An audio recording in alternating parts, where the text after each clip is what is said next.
मैं सतीश सर और आज की क्लास 7 हिंदी व्याकरण समास। आज हम लोग इस पाठ को देख रहे हैं। तो सबसे पहले समास किसे कहते हैं, है ना? समास किसे कहते हैं? जब एक से अधिक शब्दों को मिलाकर एक करते, है ना? दो या दो से अधिक शब्दों को मिलाकर जब एक नया और सार्थक शब्द बनाते हैं तो उस बनाने की प्रक्रिया को समास कहते हैं। ठीक है? दो या दो से अधिक शब्दों के मेल से नया सार्थक शब्द बनाने की प्रक्रिया को समास कहते हैं। जैसे समास में बताया गया कि नीला है जो कमल, क्या है? नीला है जो कमल। इसमें देखिए सभी को मिलाकर के एक नया और सार्थक शब्द बनाया गया, वह है नील कमल। ठीक है? नीला है जो कमल। इन सभी शब्दों को मिलाकर एक शब्द बनाया गया है जो क्या है? वह सार्थक है। क्या है? नील कमल। दूसरा इसमें जो है समस्त पद, क्या है? समास में समस्त पद समास द्वारा बने शब्द को, समास के द्वारा जो बना हुआ शब्द है उसे समस्त पद कहते हैं। ठीक है? क्या कहते हैं? समस्त पद कहते हैं। जैसे यथासंभव, है ना? यह समस्त पद है।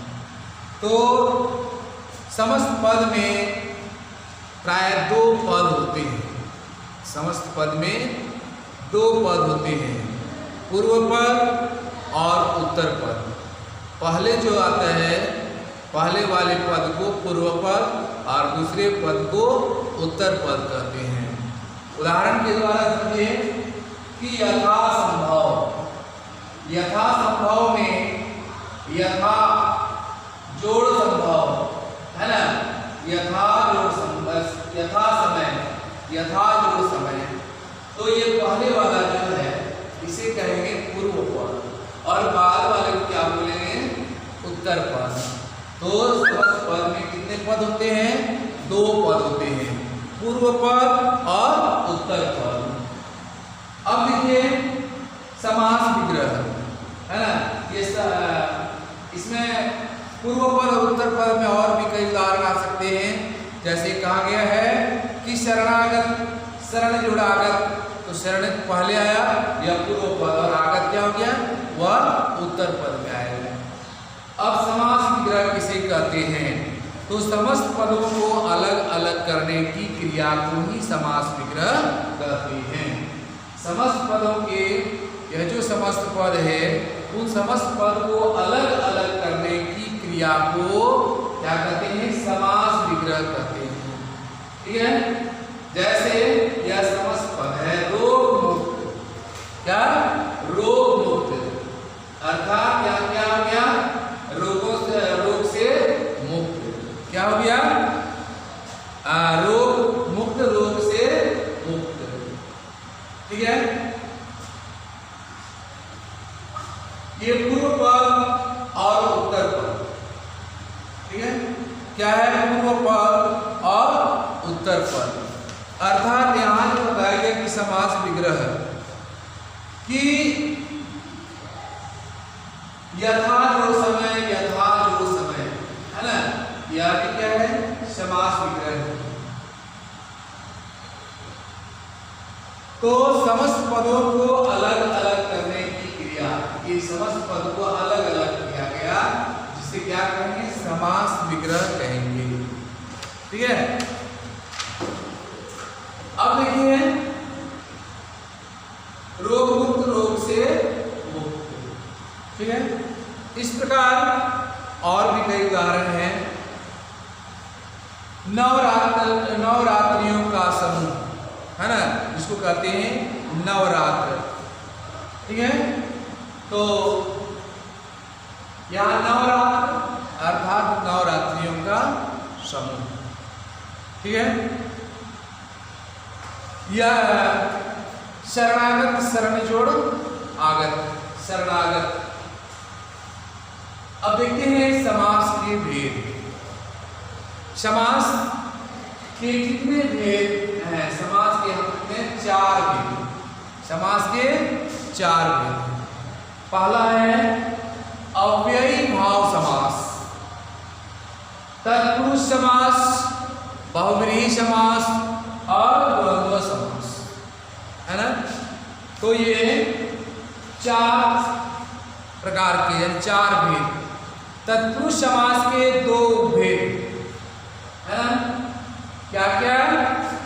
कर्मधारय समास और द्विगु समास, है ना।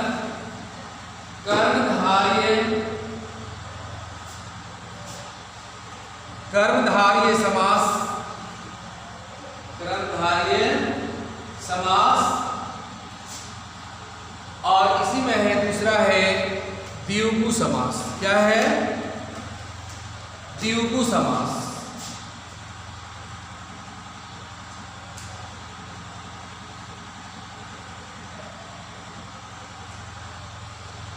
इस प्रकार समास कितने हुए? 6। तो समास के मुख्य 4 भेद और तत्पुरुष समास के 2 भेद, कर्मधारय समास और द्विगु समास। तो हम लोग देखते हैं समास के भेदों में से पहला भेद अव्ययी भाव समास। अव्ययी भाव समास किसे कहेंगे? तो जानते हैं कि अव्ययी भाव समास में पूर्व पद अव्यय होता है। अव्ययी भाव समास में पूर्व पद अव्यय होता है तथा वही पद प्रधान भी होता है ना। अव्ययी भाव समास में पूर्व पद अव्यय होता है और पूर्व पद ही क्या होता है? प्रधान होता है। अव्ययी भाव समास का विग्रह करते समय उत्तर पद पहले लिखा जाता है। क्या लिखा जाता है? उत्तर पद पहले लिखा जाता है और पूर्व पद बाद में लिखा जाता है। जैसे यथाशक्ति, क्या दिया हुआ है? यथाशक्ति, अर्थात यहां देख रहे हैं पूर्व पद और उत्तर पद। इसमें क्या बताया गया कि पूर्व पद अव्यय होता है और पूर्व पद ही प्रधान होता है। इसमें उत्तर पद पहले लिखा जाता है। जैसे यथाशक्ति अर्थात शक्ति के अनुसार। क्या होता है? यथाशक्ति, उत्तर पद शक्ति, यहाँ क्या लिखेंगे? शक्ति के अनुसार। ठीक है, आगे और भी ऐसे उदाहरण हैं। यथोचित, यथा जो उचित अर्थात जो उचित हो, है ना। भर पेट, तो अर्थात पेट भर कर, है ना। प्रति क्षण अर्थात हर क्षण। आमरण, आजोड़ मरण होता है, इसका पूर्व पद आ और उत्तर पद मरण। ठीक है, अब हम लोग देखते हैं तत्पुरुष समास। तो अव्ययी भाव समास में क्या हम लोग देखें कि उसमें पूर्व पद अव्यय होता है और वही पद प्रधान होता है ना। इसमें उत्तर पद को पहले लिखा जाता है और पूर्व पद को बाद में लिखा जाता है। अब देखते हैं तत्पुरुष समास। तत्पुरुष समास में बताया गया कि जिस समास में उत्तर पद प्रधान होता है उसे तत्पुरुष समास कहते हैं। इसमें क्या है? उत्तर पद प्रधान होता है। किसमें? तत्पुरुष समास में उत्तर पद क्या होता है? प्रधान होता है और इस समास में समस्त पद बनाते समय दोनों पदों के बीच में आए कारक चिन्हों का लोप हो जाता है ना, यानी उसको दिखाया नहीं जाता है। ठीक है, जैसे हम लोग कर्म कारक की विभक्ति में लेते हैं। कर्म का होता है चिन्ह को, है ना। तो कर्म कारक का चिन्ह क्या होता है? को। तो जैसे हम लोग लिखते हैं स्वर्ग प्राप्त, अर्थात क्या क्या होता है? स्वर्ग को प्राप्त। क्या? स्वर्ग को प्राप्त, स्वर्ग को प्राप्त। तो यहाँ क्या देख रहे हैं? यह को जो है यह लोप हो जाता है। को क्या होता है? लोप हो जाता है, यह दिखाया नहीं जाता। क्या? स्वर्ग प्राप्त। तो इसमें कौन सा तत्पुरुष समास इसमें है कि कर्म कारक तत्पुरुष समास। ठीक है। इसी तरह आगे भी मिलेगा कर्म कारक, है ना। कर्म कारक की विभक्ति होता है से या के द्वारा। तो आप देखेंगे से या के द्वारा का इसमें लोप होता है। मन चाहा अर्थात मन से चाहा, है ना। मन चाहा, मन से चाहा, मन से चाहा। तो देखिए मन चाहा में क्या होता है? यहाँ विभक्ति का लोप हो गया है। ठीक है। संप्रदान कारक की विभक्ति होता है के लिए। संप्रदान कारक क्या होता है? के लिए। जैसे होता है रसोई के लिए घर, तो हम लोग क्या लिखते हैं? रसोई घर। के लिए तो नहीं लिखा जाता है ना। के लिए क्या होता है? उसका लोप हो जाता है। अपादान कारक की विभक्ति होता है से, है ना। जैसे रोग मुक्त, रोग से मुक्त। तो रोग से मुक्त अर्थात वहां क्या लिखते हैं? रोग मुक्त। तो यहाँ से का लोप दिखाया गया। संबंध कारक का होता है का, के, की। ठीक है। तो जैसे राजा का पुत्र, तो हम लोग क्या बोलते हैं? राजपुत्र। राजा का पुत्र का लोप हो जाता है, वहां बोलते हैं राजपुत्र। अधिकरण कारक होता है, उसका कारक विभक्ति होता है में पर। तो जैसे होता है में पर अर्थात गृह में प्रवेश। गृह में जब प्रवेश करते हैं तो क्या बोलते हैं? गृह प्रवेश। तो में का वहां क्या हो गया? लोप हो गया। ठीक है। अब आगे है तत्पुरुष समास के दो भेद, कर्मधारय समास और द्विगु समास। तो हम लोग कर्मधारय समास का देखिए। कर्मधारय समास में क्या होता है? दोनों पदों में विशेषण विशेष्य या उपमेय उपमान का संबंध होता है। ठीक है। कर्मधारय समास में दोनों पदों में विशेषण विशेष्य। कौन सा दोनों पद? पूर्व पद और उत्तर पद। दोनों में क्या होता है? विशेषण विशेष्य या उपमेय उपमान का संबंध होता है। इसे क्या कहेंगे? कर्मधारय समास कहेंगे। इसमें उत्तर पद प्रधान होता है, बाद वाला पद क्या होता है? प्रधान होता है। उदाहरण में जैसे दिया गया है नील गाय, नील जोड़ गाय। तो गाय यहाँ क्या हो गया? उत्तर पद हुआ, है ना। अर्थात नीली है जो गाय। समास मिला क्या हुआ? नीली है जो गाय। और एक उदाहरण उपमा उपमेय का देखिए। तो उपमेय उपमा का क्या है? समस्त पद दिया हुआ है पुत्र रत्न। ठीक है। पुत्र जोड़ रत्न अर्थात पुत्र रूपी रतन। इस प्रकार इसमें उपमा उपमेय का भी है कमल जोड़ नयन। कमल नयन है ना। कमल जोड़ नयन अर्थात नयन के समान, कमल के समान नयन। ठीक है। घनश्याम, घन जोड़ श्याम। घनश्याम क्या? समस्त पद है। और कमल नयन क्या है? ये समस्त पद है। लेकिन अगर उसका उपमा उपमेय करते हैं तो कमल जोड़ नयन होता है, और इसका समास विग्रह अगर करते हैं तो कमल के समान नयन। ठीक है। घनश्याम क्या है? समस्त पद है। घन जोड़ श्याम, घनश्याम अर्थात समास। जब हम इसका समास विग्रह करेंगे तो क्या होगा? घन के समान श्याम। इस प्रकार अब हम लोग देखते हैं द्विगु समास। तो द्विगु समास में क्या होता है? द्विगु समास का जो होता है समस्त पद का पूर्व पद संख्यावाची विशेषण होता है।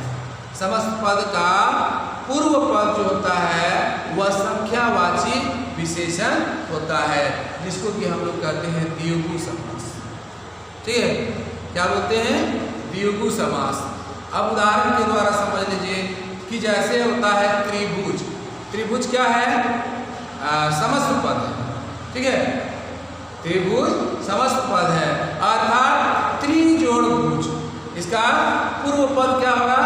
त्रि, है ना? त्रिभुज में त्रि जोड़ भुज, तो त्रि जो है पूर्व पद का या उत्तर पद का।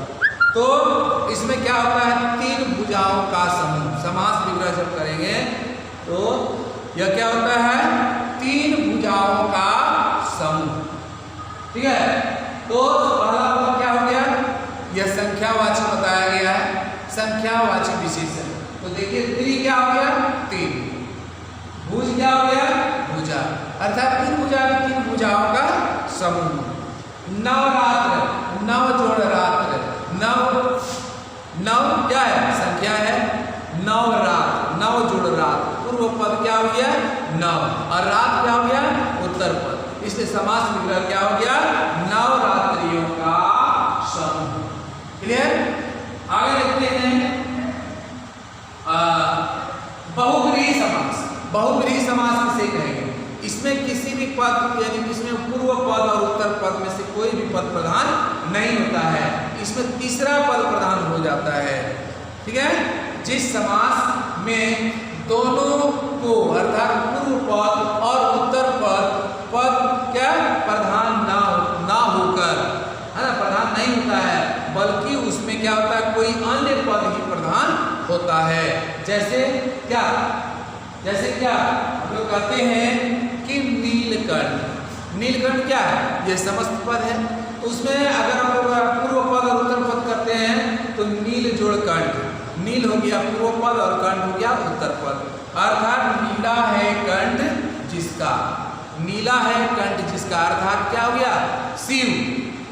इसमें दोनों पदों में से किसी की प्रधानता नहीं बताई गई, तो इसमें क्या आ गया? तीसरा अन्य क्या आ गया? शिव। नीला, नील जोड़ कंठ, अर्थात नीला कंठ, नीला है कंठ जिसका। तो नीला है कंठ जिसका अर्थात क्या हो गया? शिव। ये अन्य पद की प्रधानता बताई गई। दशानन, 10 जोड़ आनंद। दशानन 10 जोड़ आनंद, अर्थात 10 है आनंद जिसके। आनंद क्या? शिव। तो अर्थात कौन? रावण। ठीक है, तो 10 जोड़ आनंद पूर्व पद 10 हो गया, आनंद क्या हो गया? उत्तर पद। इन दोनों में से किसी की प्रधानता नहीं बताई जाती है, अर्थात इसमें 10 सिर हैं जिसके, अर्थात कौन? रावण। तो रावण जो है अन्य पद में आ जाता है और उसकी प्रधानता बताई गई, इसलिए यह क्या होगा? बहुब्रीहि समास होगा। ठीक है, लंबोदर। तो लंबोदर में लंबा पूर्व पद और उदर जो है वह उत्तर पद में आता है, अर्थात क्या हो गया? लंबा है उदर जिसका। उदर क्या होता है? पेट। तो अर्थात कौन? गणेश, है ना? क्या? गणेश जो है वह अन्य पद हो गया, इसकी प्रधानता बताई गई, इसलिए यह क्या होगा? बहुब्रीहि समास होगा। अब हम लोग देखते हैं द्वंद्व समास क्या है। द्वंद्व समास में बताया जाता है इसमें पूर्व पद और उत्तर पद दोनों ही प्रधान होते हैं। द्वंद्व समास में दोनों पद प्रधान होते हैं। कौन कौन दोनों में? पूर्व पद और उत्तर पद दोनों पद ही प्रधान बताया गया है। जैसे उदाहरण में देख लीजिए कि सुख दुख, है ना? सुख दुख, तो क्या दिया हुआ है? सुख दुख, है ना? सुख दुख। तो इसमें जो दिया गया है सुख दुख, सुख और दुख, ये सुख और दुख। ठीक है, तो ये पूर्व पद क्या हो जाएगा? सुख, और उत्तर पद हो जाएगा दुख। ये दोनों पद की प्रधानता इसमें बताई गई है। तो कैसे?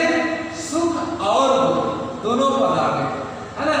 सुख और दुख दोनों पदों की प्रधानता बताई गई, जिसमें कि क्या कहेंगे इसे, द्वंद्व समास कहेंगे।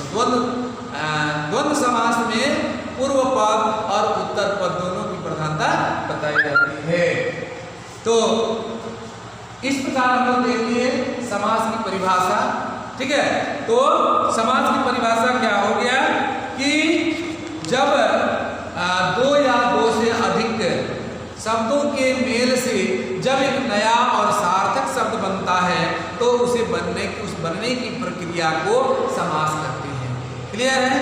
समास में समास जो है उसमें समस्त पद क्या होता है, समास द्वारा बने शब्द, है ना, क्या कहते हैं उसे समस्त पद कहते हैं। तो समास के द्वारा बना, जैसे क्या नीला है, नीलकमल, है ना, तो नीलकमल यह क्या हो गया, यह समस्त पद हो गया। अब समस्त पद में दो पद होते हैं, समस्त पद में दो पद होते हैं, नीलकमल, नील जोड़ कमल, तो पहले वाला क्या हो गया, नील हो गया, वह पूर्व पद, और कमल जो कि बाद में आया वह उत्तर पद में आता है। इस प्रकार समस्त पद में दो पद होते हैं, पूर्व पद और उत्तर पद। समास विग्रह समस्त पदों को अलग अलग करने की क्रिया को ही क्या कहते हैं, समास विग्रह कहते हैं, अलग अलग कर देते हैं, ठीक है। और समास के भेद हम लोग देख चुके, समास के इतने 4 भेद, है ना, और 4 भेदों में से तत्पुरुष समास जो है उसके 2 उपभेद हैं। इस प्रकार समास के कितने 6 प्रकार, है ना। तो ठीक है, आप बढ़िया से पढ़ेंगे, एक्सरसाइज भी बनाने का प्रयास करेंगे, ठीक है। आगे का पाठ जो है हम लोग आगे की